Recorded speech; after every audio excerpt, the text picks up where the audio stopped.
Bienvenidos a Voces de la Historia. Hoy vamos a sumergirnos en una figura fascinante y, la verdad, bastante fugaz. Publio Elvio Pertinax. Su ascenso marca el inicio de un año tremendo en Roma, el 193, conocido como el Año de los 5 Emperadores. Todo empieza justo tras la muerte de Cómodo. Exacto. Y nos encontramos, en un momento de muchísima incertidumbre en Roma, último día del año 192. Acaban de cargarse al emperador Cómodo. Uf. Y la ciudad, contiene la respiración. Cómodo ha muerto, sí, pero el miedo sigue ahí, ¿eh? Claro. Sobre todo el miedo a la Guardia Pretoriana. Una fuerza que, se había vuelto cada vez más poderosa, corrupta, más leal al dinero que a otra cosa. Sí, una situación muy delicada. La pregunta era, ¿quién se atreve ahora a coger el timón? Y en medio de toda esa tensión, surge un nombre. Publio Elvio Pertinax. Y veremos cómo Pertinax intentó, navegar en esas aguas tan turbulentas. Pues empecemos por el principio, por sus orígenes. Nació en el 126, hijo de un liberto, Elvio Suceso. Ajá. Un liberto, recordemos, era un antiguo esclavo que había obtenido la libertad. O sea, que venía de una cuna bastante humilde, ¿no? Sí, nada que ver con la aristocracia tradicional. De hecho, fíjate, empezó como profesor de gramática. ¿Profesor? ¿Quién lo diría? Pues sí, pero parece que buscaba mejorar su situación y decidió probar suerte en el ejército. Y ahí sí que destacó. ¿Así? ¿Cómo fue su carrera militar? Pues mira, fue bastante notable. Estuvo en campañas importantes como las Párticas en Oriente, sirvió en Britania, en Dacia y llegó a ser gobernador de Siria. Vaya. Que acumuló experiencia y prestigio. Consiguió entrar en el Senado, aunque tuvo algún que otro problema bajo Marco Aurelio, parece que por intrigas. Normal en la época, supongo. Sí, claro. Se ganó fama de severo, eso sí. Sobre todo en Britania, donde tuvo que sofocar un motín bastante serio. O sea, mano dura, cuando hacía falta. Exacto. Y siguió ascendiendo. Procónsul en África. Y finalmente el puesto clave. Prefecto de Roma en el 192. Era la máxima autoridad en la ciudad, solo por debajo del emperador. Un ascenso impresionante, la verdad, desde profesor a prefecto de Roma. Sí, un hombre hecho a sí mismo, podríamos decir. Y entonces matan a Cómodo, el último día del 192. Una conspiración, ¿no?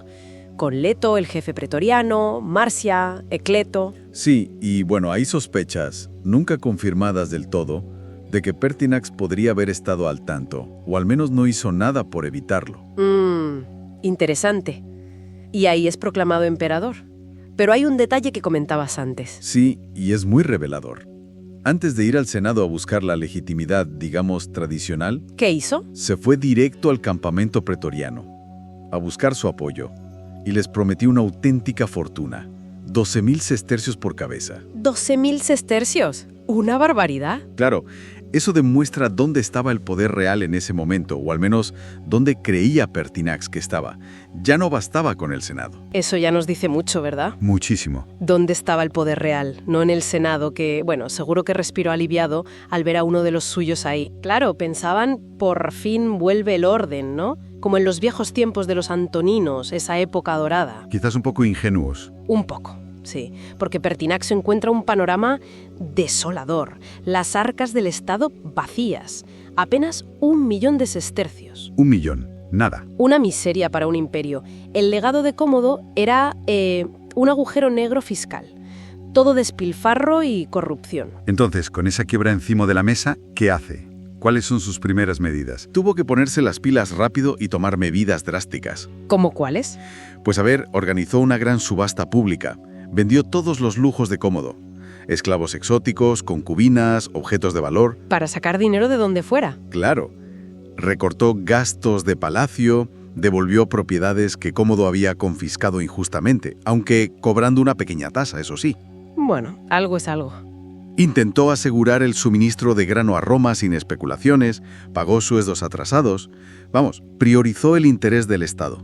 Su lema parecía ser el Estado primero. Y también tuvo un gesto con el pueblo. Repartió 100 denarios por cabeza. Medidas que parecen razonables, necesarias incluso. Sí, pero claro, tocar tantos intereses creados le generó enemigos muy rápido y muy poderosos. ¿Quiénes, principalmente? Pues, para empezar, la Guardia Pretoriana.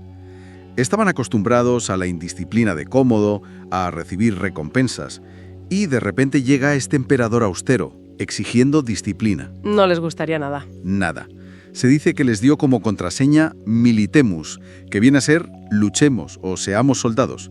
Vamos, como una reprimenda. Vaya. Y encima, la recompensa prometida, el donativo, tardaba en llegar o no era tanto como esperaban. Luego estaban los libertos influyentes de palacio, los altos cargos como Leto. Que perdían poder y privilegios con las reformas. Exacto. Empezaron a llamarle ahorrador, tacaño incluso. De hecho, sobrevivió a duras penas a una conspiración del cónsul Socio Falcón. La cosa estaba muy tensa. Y el final fue abrupto. Muy abrupto. El 28 de marzo del 193. Ese día, Pertinax cancela una visita al Ateneo, dicen que por malos presagios, y comete un error fatal. Despacha a su guardia personal. Se queda vendido. Se queda bastante desprotegido en palacio, sí. Un grupo de pretorianos, unos 200 o 300, enfadados porque parece que solo habían recibido la mitad de lo prometido. Entraron en palacio. Sí, irrumpieron en palacio. Pertinax intentó hacerles frente, hablar con ellos, razonar. Parece que por un momento dudaron, impresionados por su autoridad. Pero entonces un soldado, un tal Tausio, según algunas fuentes, se lanzó y lo hirió.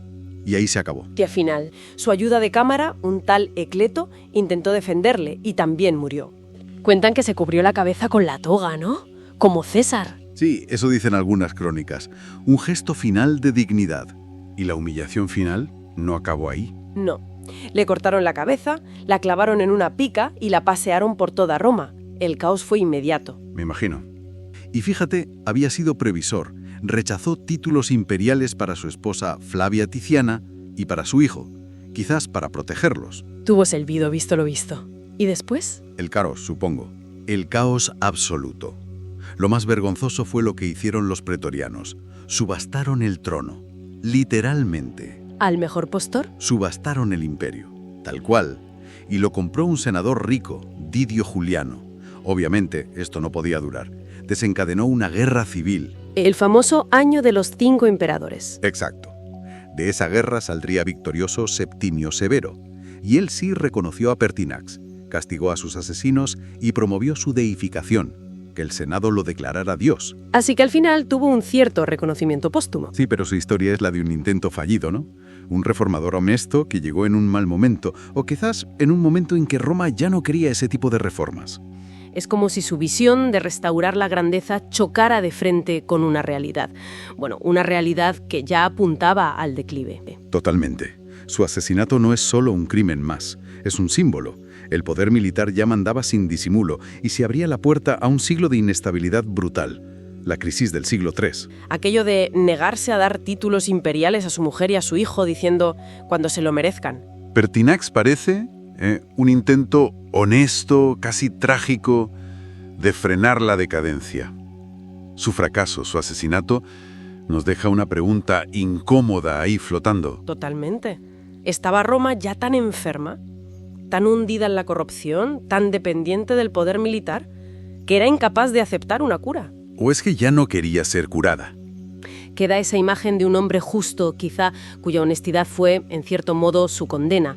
Su muerte fue solo el pistoletazo de salida para el caos. Sí, una figura trágica en muchos sentidos. Bueno, pues hasta aquí nuestro análisis de hoy.